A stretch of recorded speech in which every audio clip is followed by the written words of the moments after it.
Welcome to the Michigan Association of Broadcasters award-winning Our State of Education, sponsored by the Skillman Foundation and hosted by its president and CEO, Angelique. Our State of Education is a monthly conversation where students and teachers, parents and policymakers come together to talk about great developments happening in our schools, what needs to be improved, and how we can all work together to support Michigan kids. Angelique, what's on tap for today's show? Today we're talking with leaders of Michigan's social impact sector. Now, folks are familiar with for-profit businesses that are organized around money and the bottom line. These are folks that are actually organized around problem solving and improving lives. Michigan has over 5,000 charitable foundations and over 50,000 nonprofits, of which the Skillman Foundation is one. And every community has nonprofits. These are the Kiwanis clubs. These are faith spaces and food pantries and folks who advocate for policy change, not because money is telling them to, but because data is compelling them to. So the work that nonprofits do is nonpartisan. It's measured by how every person in Michigan has what they need to thrive. And it's audacious work, and it's tough work. So today we're going to talk to some of the most important folks leading social impact in Michigan today. It's the award-winning Our State of Education on 760 WJR.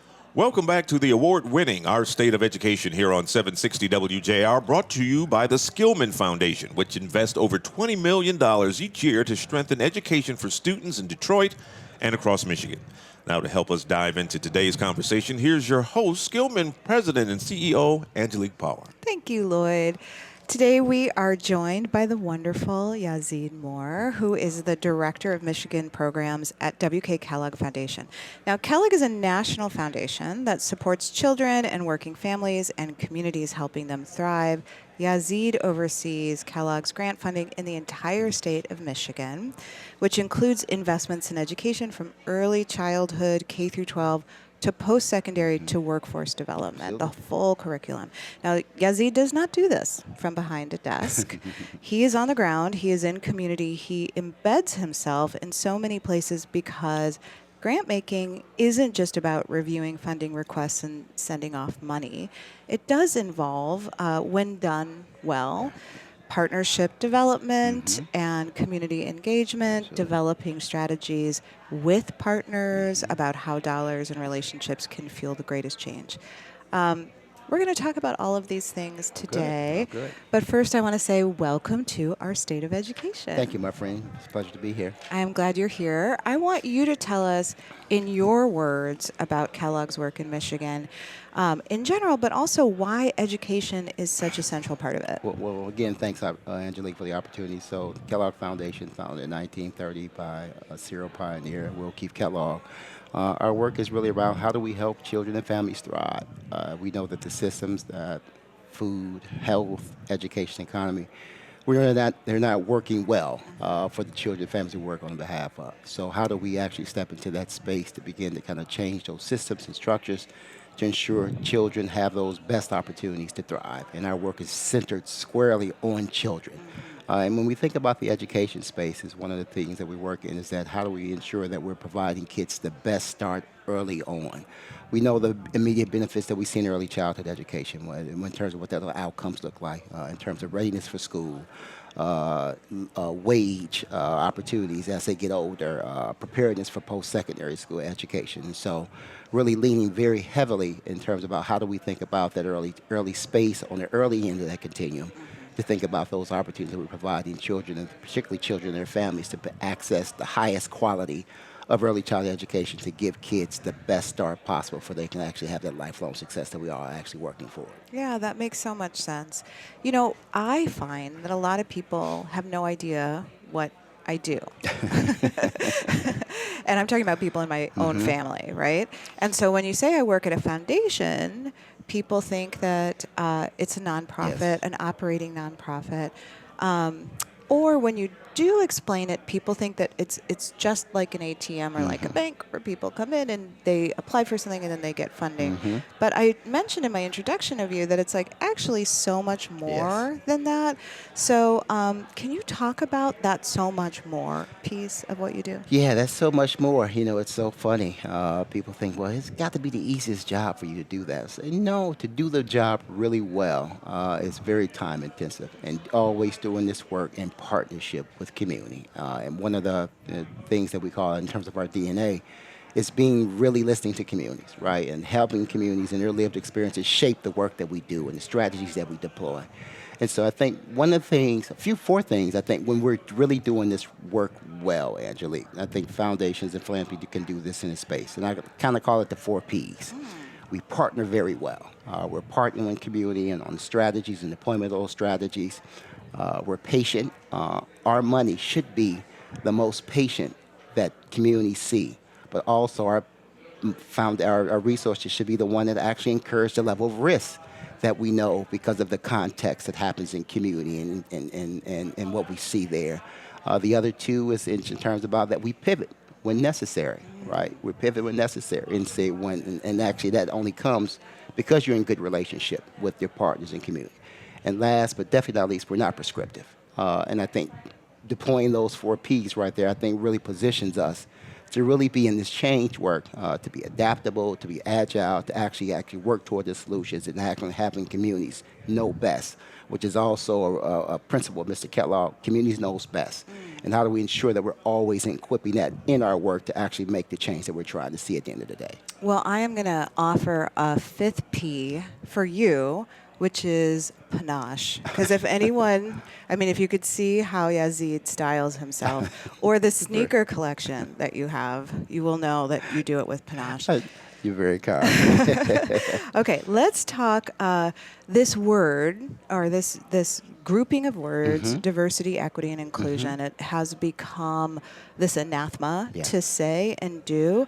And the reality is that Kellogg Foundation has been focusing on what's underneath those words. So for forever, you would think of Kellogg Foundation as focusing on belonging and focusing on healing. And also recognizing the role that race has played in our country. So can you talk to us about the work that you all are doing and an example of how that shows up in your grant making? Yeah. I think one of the really great question, when you think about racial equity and racial healing, which are definitely two central to what we do at the foundation. And when we think about that work, how do we ensure that all are being a part of the process and acknowledging that the systems don't work well for everyone? And so how do we begin to ensure that we're actually doing the things and developing the policy prescriptions and the approaches to ensure that everyone is included in that conversation? Our work is about really changing those systems. And when we think about that work is that no one's identity, zip code, background should determine their outcomes. That's right. And we laser focus on that work as well, too, is that how do we are inclusive and making sure that all children, all families thrive, but also paying attention to those families who aren't thriving as well, too, and what are the things that we need to do to shift some conditions, shift some changes, actually to get time to see those improvements there. And so racialized analysis and data actually just sharpens the mission and helps you make sure that you're doing what you need to do. Yeah, I think about that, too, that it's without using all the tools that you have, then you're not going to get the return on mission. We are looking at such an interesting time in the world and in Michigan, and I think what's important is to balance, like, what's going well and also where do we need improvement. So will you give us, what is a bright cloud? Or is that right? Yeah. No, a looming cloud. A looming cloud. There is no such thing as a bright cloud, I guess. But like, what's the sort of harder thing, the looming cloud? And then what's the bright spot, the sunshine that you see? That's a wonderful question. And I kind of think of clouds. The cumulus clouds, the pillowy clouds. Clouds provide life. Clouds provide shelter from sun and all the other things.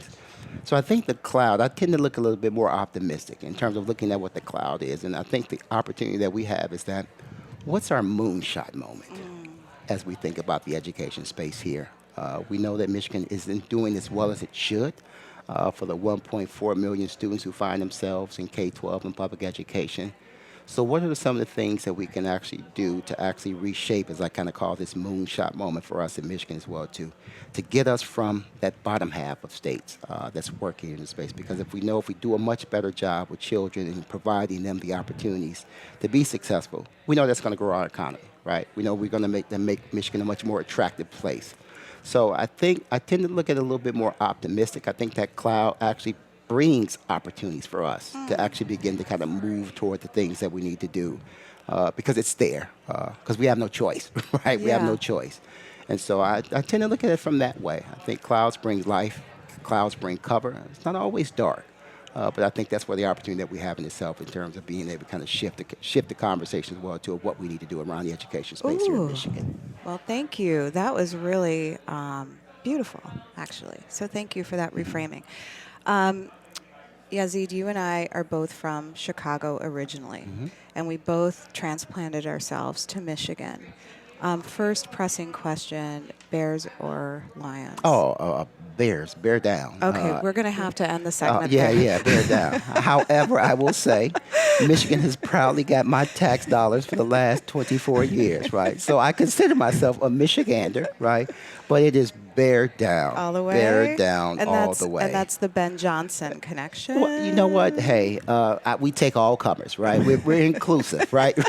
We're inclusive, belonging. Right? We are about belonging. We are belonging right here. Okay, well, on that bright, cloudy note, we will close this segment. Thank you for joining us. As always, my friend, thank you. Yeah. That's where we'll leave it for this segment of Our State of Education, powered by the Skillman Foundation, investing in brighter futures for Detroit's youth and students across Michigan. Thanks for tuning in. More ahead on the MAB award-winning Our State of Education on 760 WJR. Welcome back to the award-winning Our State of Education, brought to you by the Skillman Foundation, which believes student, parent, and teacher voices must be at the table when decisions are being made about our schools. We're back with our next guest. Angelique, tell us who that is. Well, our guest here is my friend Dave Egner, and Dave is a really deep systems thinker, also the president and CEO of the Ralph C. Wilson Jr. Foundation. I'm going to describe it, but then I'm going to have Dave describe it. So this is a Detroit-based organization that funds projects across Southeast Michigan because this is Mr. Wilson's hometown area. And you also fund in Western New York because that is the home of his beloved Buffalo Bills.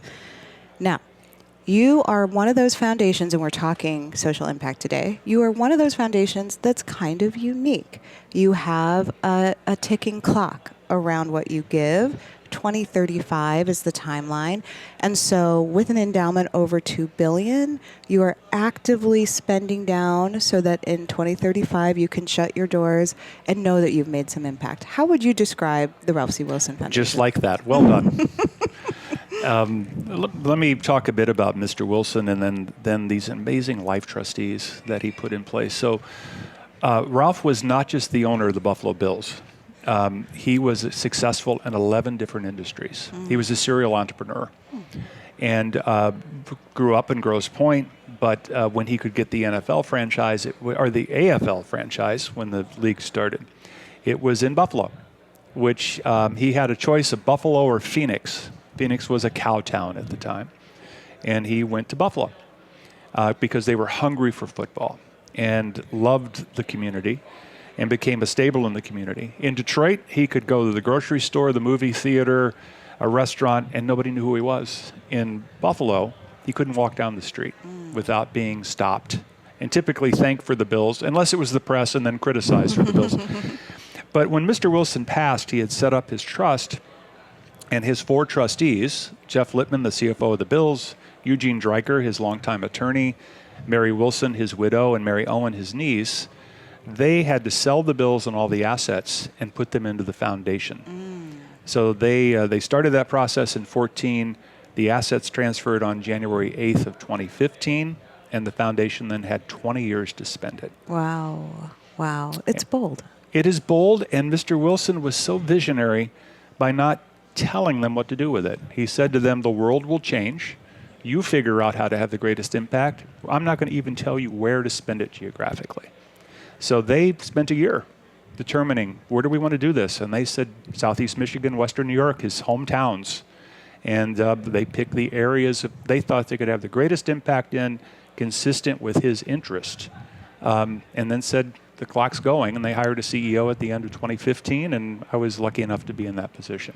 Lucky enough to be in that position, but you also have led other enterprises before.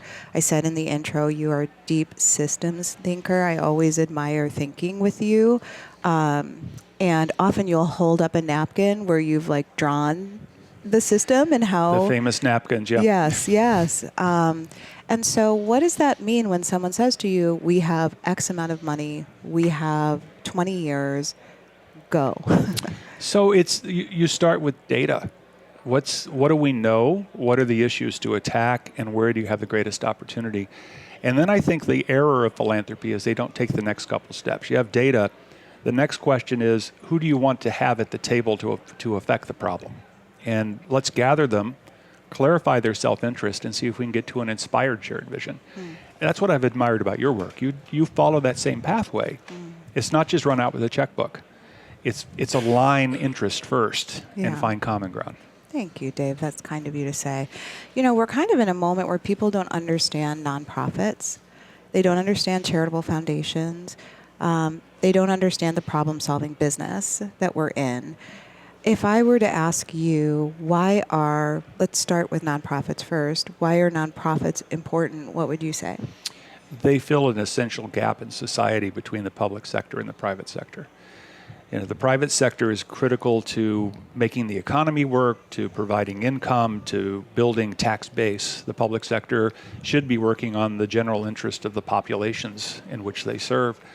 In between those two, you have the notion of execution. A lot of nonprofits get most of their resources from the public sector because the public sector is not equipped to deliver the services that they need to.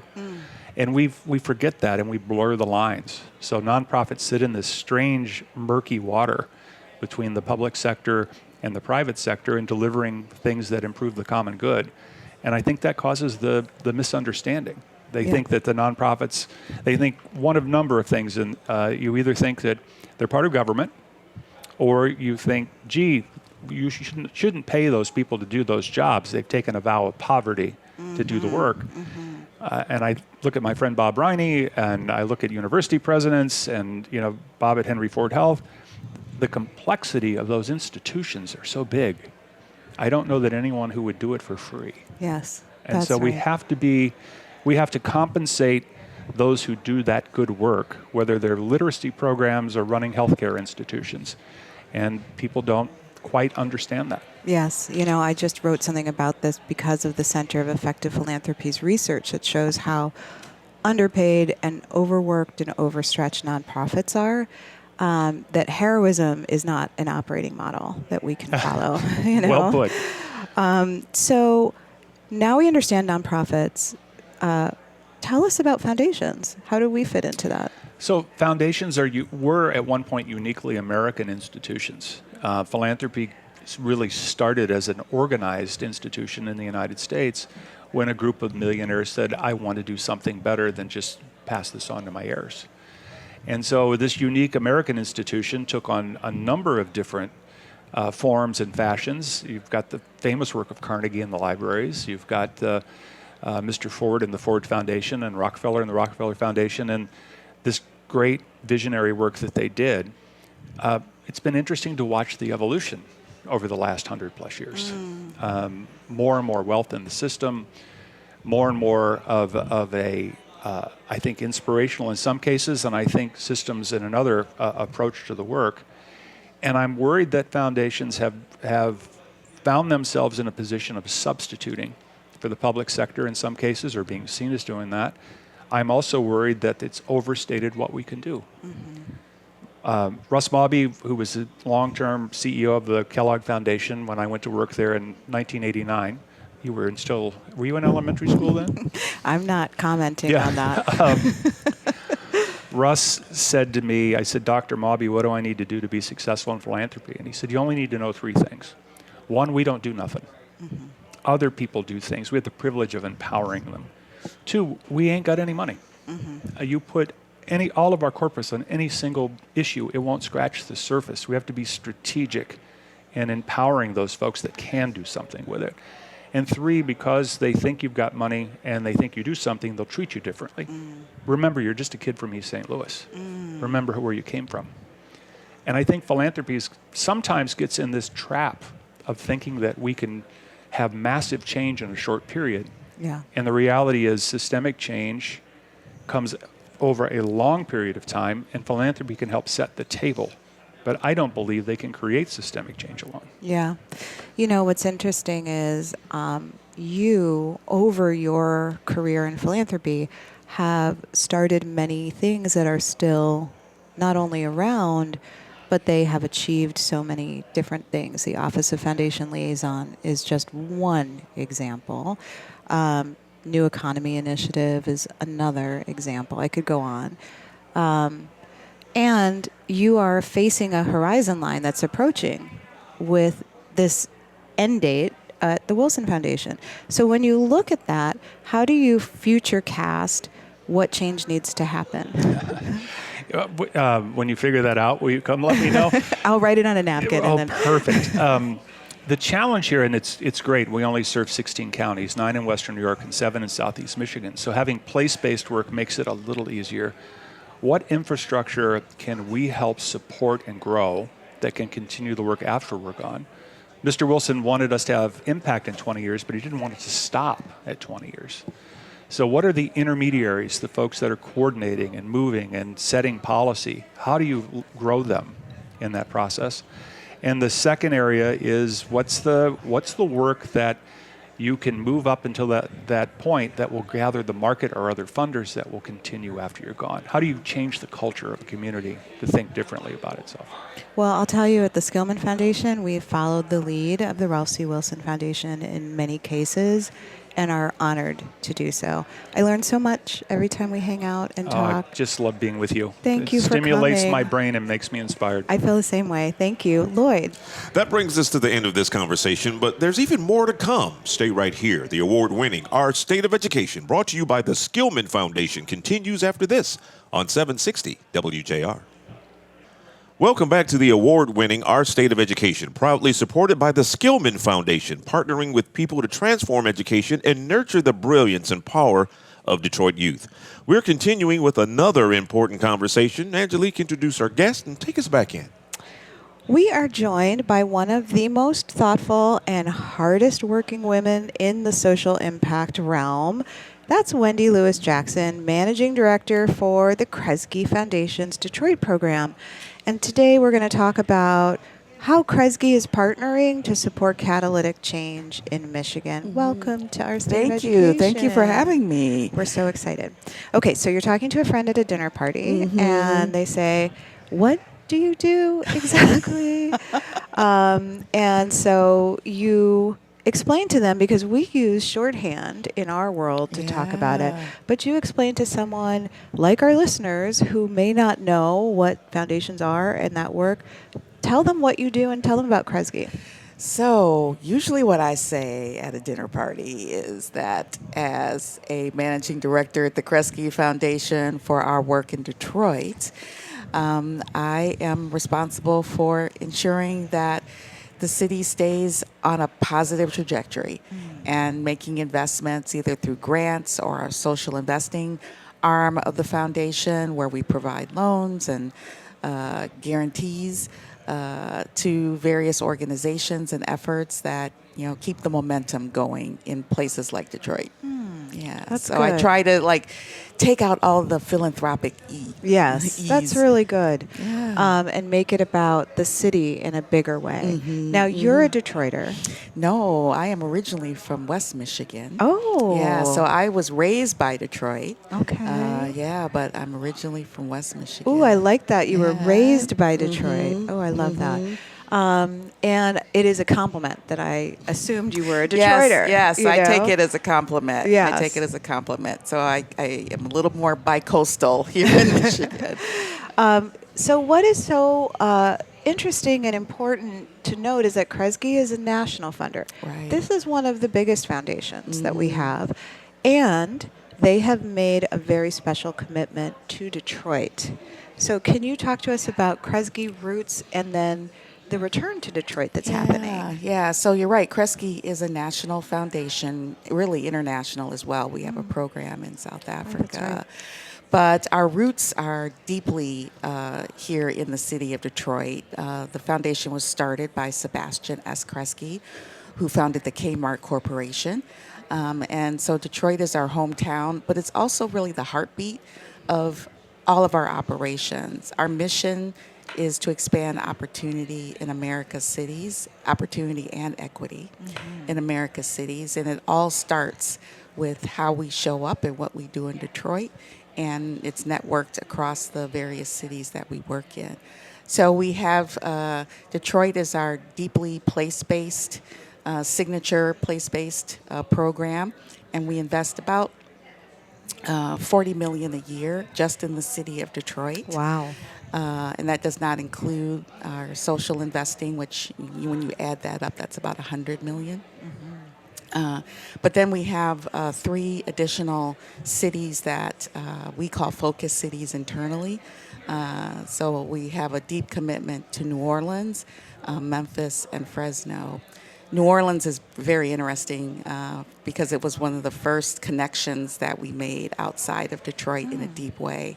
It's probably the second city where we have the most investment, and since both cities, Detroit and New Orleans, share a deep history, we consider it in many ways our sister city. Yeah. But we invest in those 3 cities. And through our national disciplinary teams, we're probably in almost 200 cities across the country in some way, shape, or form. Wow. So, yeah, it's a much larger operation than people realize, but it all starts and ends, if you will, in Detroit. And so we made a commitment to move back to the city. We've had a presence here for about 8 years in our Detroit office, which is in Midtown. But now we're moving the entire operation of the foundation back to the city as part of, I think, a deeper investment in a particular neighborhood where we've been working for over a decade, but also to demonstrate a proof point about large-scale neighborhood revitalization in the city. Let's talk about it because what Kresge has done in the Live 6 area, it's emblematic of the bold thinking that Kresge has, but also using different tools in a foundation's toolkit that you don't often see. Even in the funding of the spectrum around education. Can you tell us about what is happening on Marygrove campus and then also what's happening around the area? Yeah, happy to. So we're not traditionally known as an education funder, particularly in the K-12 space. And we got involved mainly because of our relationship with the Skillman Foundation over 15 years ago, where you all convened a number of partners to really, I guess, put out a call to action for getting in where you can get in and finding a place. And as a result of those conversations and convenings that you all held, we decided the early years were probably the best space for us to start. So we adopted early childhood as one of our key strategies within our Detroit program. And then we have a national education program that's been focused on post-secondary access and success. So I like to say we are the bookends of the education system. But as we thought more deeply about that work, it was pretty clear that one of the challenges with funding in the education space is the ability to look at it as a continuum from cradle to career. And that really led to the work that we're doing now on the Marygrove campus, where we had an opportunity to transform a closing college campus and help it reimagine itself as something different.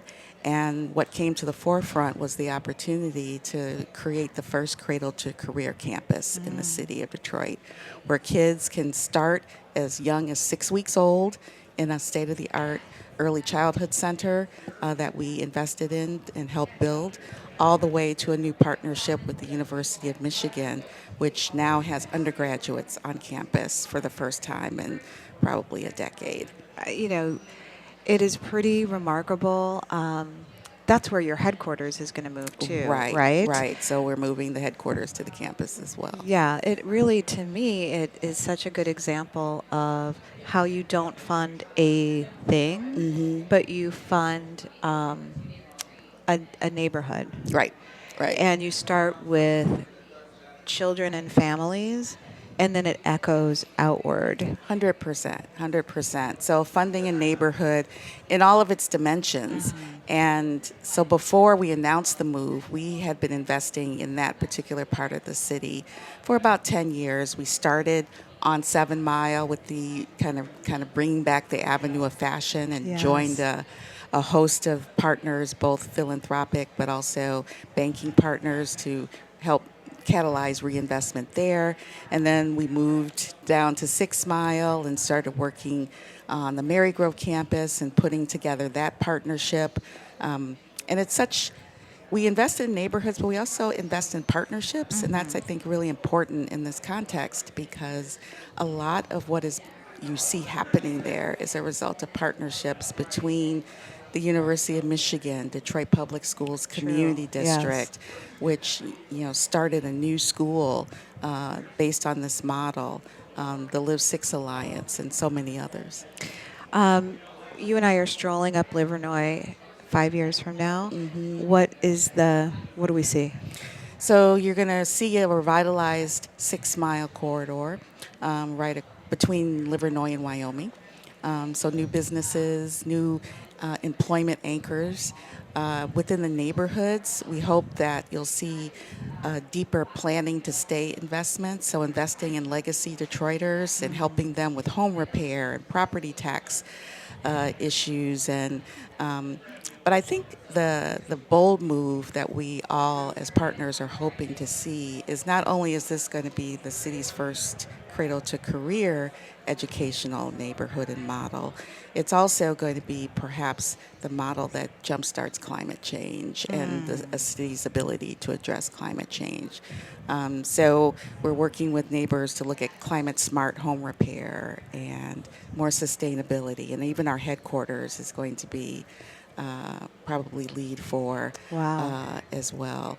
So lots of change. And then you'll also see improvements along the Wyoming corridor as kind of the arts and cultural hub. So we're going to see arts, we're going to see youth, we're going to see families that are staying. Exactly. Wendy, thank you so much for joining us. Thank you for having us. So yes, thank you so much. And there's for your partnership.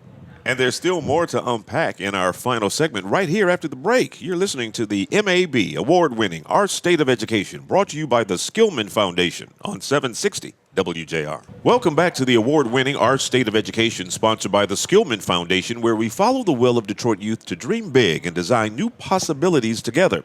Angelique, let's turn it back over to you to introduce our final guest and continue the conversation. Well, first, let me say our whole show we've been talking about social impact. And we have talked to different foundation leaders. And realistically, foundations are just there to help the helpers, which are the nonprofits. And so we are so excited to have sort of the woman who is the head of the umbrella organization for all of Michigan nonprofits. Kelley Kuhn is the president and CEO of Michigan Nonprofit Association. You are also in the mix, I feel, all the time whenever we are talking about what's needed to change our communities and help our communities.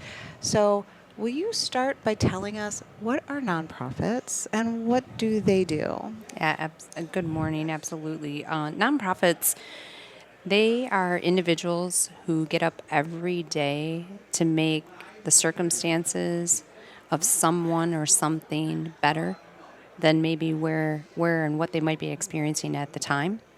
So these are organizations often led by community leaders who are doing amazing work around every issue that you can think of. When we think about education, these are the organizations doing the child care programs They are matching school lunch programs during the summer so families can access those resources. They are enriching communities, arts and culture. They do a breadth and depth of activities that really support communities and really connect communities to resources for people who might need extra supports at the time. They are 501c3 charitable organizations, large, small. They run the gamut all over the state of Michigan. So they are amazing individuals helping to benefit and support communities. So, thank you. And nonprofits at any given time are grappling with what's happening. You know, when we have a weather storm, it's nonprofits, American Red Cross, that runs forward to take care of things. When we have a pandemic, it's nonprofits of all different sizes that help to alleviate. Nonprofits are often the trusted partners in a community in a way that, frankly, foundations aren't, or government is not, or even businesses are not. So there are these trusted intermediaries. I am curious about this moment now because not only are we seeing things change in terms of federal policies that change, we're seeing some rhetoric about misunderstandings with nonprofits. So what's happening? What are nonprofits facing right now? Nonprofits are really facing in this moment a lot of uncertainty. So this infrastructure of nonprofits, these organizations that move 24/7, to your point, they're often visible during crisis. They're often visible during times when the community all of a sudden becomes aware of things that are happening. But the reality is this infrastructure operates 24/7. So when we saw things like funding freezes, when we saw the impacts to SNAP, it was this massive infrastructure that is operating all the time that stepped in to ensure that resources were still continuing to flow to families and communities that needed it. But the uncertainty, right? Anybody who would be operating an enterprise that is not sure where the resources are going to come from day to day, which, by the way, nonprofits kind of almost operate in that space. They are natural problem solvers, and they can operate with a lot of nimbleness and flexibility.